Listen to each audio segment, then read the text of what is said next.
Ooh, it's tea time. It's tea time with Mary. Hello, good morning. Welcome back to Tea Parties on the Internet. I am your host, Miss Mary Lou.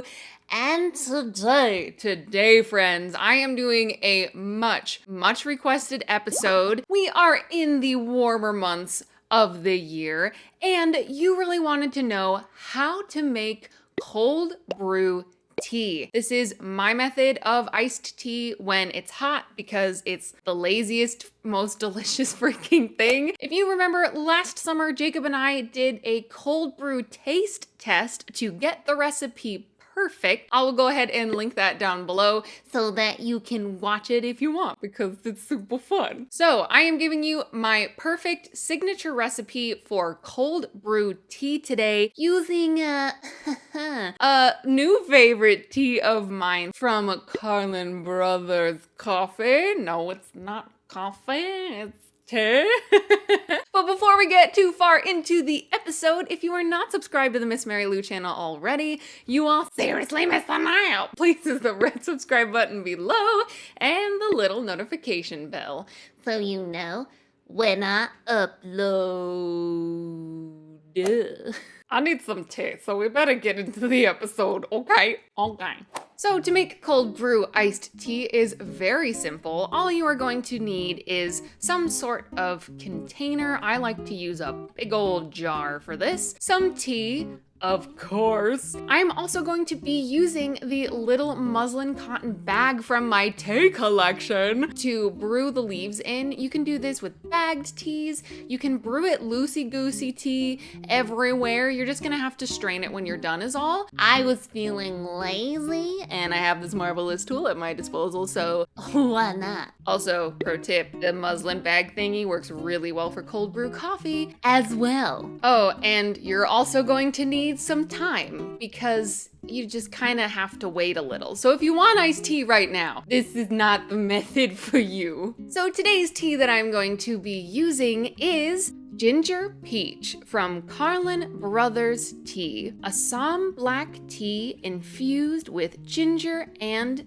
peach, featuring orthodox broken leaf black tea. This is not sponsored. The Carlin Brothers and their team were super kind enough to send this to me. They're really awesome humans, you know. If you don't know who they are and you're a nerd person like me, have you been living under a rock? Because I can't believe I'd never heard of them before. Especially if you like Harry Potter, which, I mean, if you're here, you probably love Harry Potter.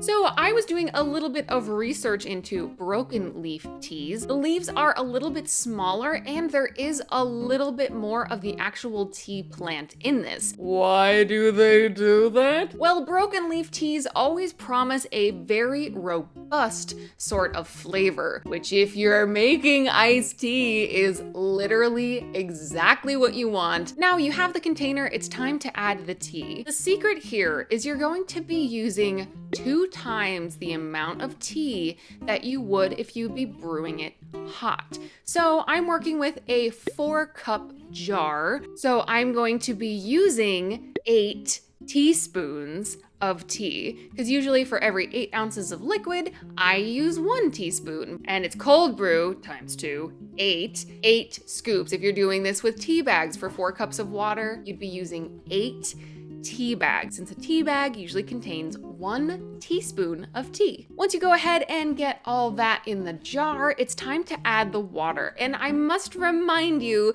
your tea is only as good as the water you brew it with. So make sure you're pulling out the filtered stuff for this. You're gonna thank yourself later. It's gonna make a huge difference in taste. Once the container is full, go ahead and put whatever lid on your brewing vessel. Stick it in the refrigerator. Now, the amount of time that it's going to steep really varies. For black teas in general, you're gonna wanna give it about anywhere from 8 to 12 hours, with green being a shorter time than that, white tea and herbal teas being even shorter than that, and hibiscus teas can cold brew in just a few hours. So now here comes the hardest part of the process, friends, waiting. I like to do this at night before I go to bed, stick it in the fridge, and then I have cold brew by the next morning, or I'll just make it whenever I think of it, and then I forget about it for several hours, and then I have iced tea.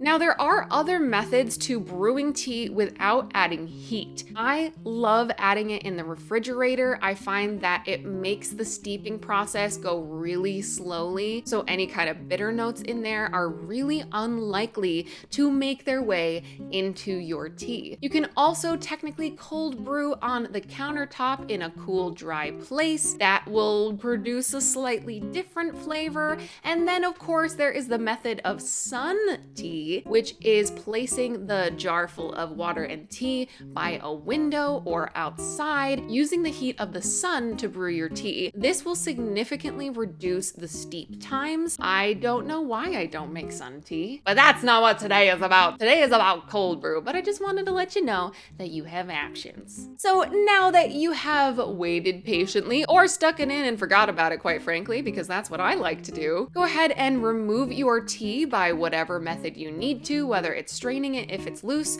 removing a bag like I am here, or taking all the tea bags out if you're using that. And like, that's it, just drink it. And after it's done, if I am craving that sweet tea kind of experience, I'll top it off with a little bit of maple syrup. Not only like super delicious option, but it's already a liquid, so it will blend perfectly into your cup of iced tea. Top it off with a little bit of a milk of your choice for a little latte action. And honestly, if you combine the two, my favorite is to use oat milk and maple syrup. It's like latte land, and oh my goodness, just stop it. It's so good. This is so good. I could literally I've already drank half of this. I need to put it down. So friends, I hope that this cold brew tea guide was super helpful for you. The method for cold brewing coffee is super similar, so don't be afraid to get out there and experiment. Have you ever made tea this way, or with it on the counter, or making sun tea? How do you like your iced tea? Let me know in the comments below. Another huge thank you for the Carlin Brothers and their team for sending me this really delicious tea. I also have their English breakfast. It is so delightful. I'll of course link the website where you can go ahead and find some in the description box below. You know I got you. And like wonderful humans supporting wonderful humans, right? Isn't that what YouTube is all about? Thank you so much for joining me today. And last and most important of all, I hope you have a wonderful day, and I will see you on Thursday for the podcast. It's tea time with Mary. Come on, everybody, sing along. You know the words. Thanks for watching Tea Time with Mary. I hope to see you real soon. If you want to like, subscribe, and comment, I think that would be cool. Check out my facebook.com/Tea Time with Mary for all the content that's new, or my Instagram, Twitch, and Twitter. I'm at Miss Mary Lou. So thanks again for joining us, and thanks for being a friend. We'll see you next Tuesday. The fun never ends on Tea Time with Mary. That's me. Hey! I'm going to go inhale this now, okay? Bye.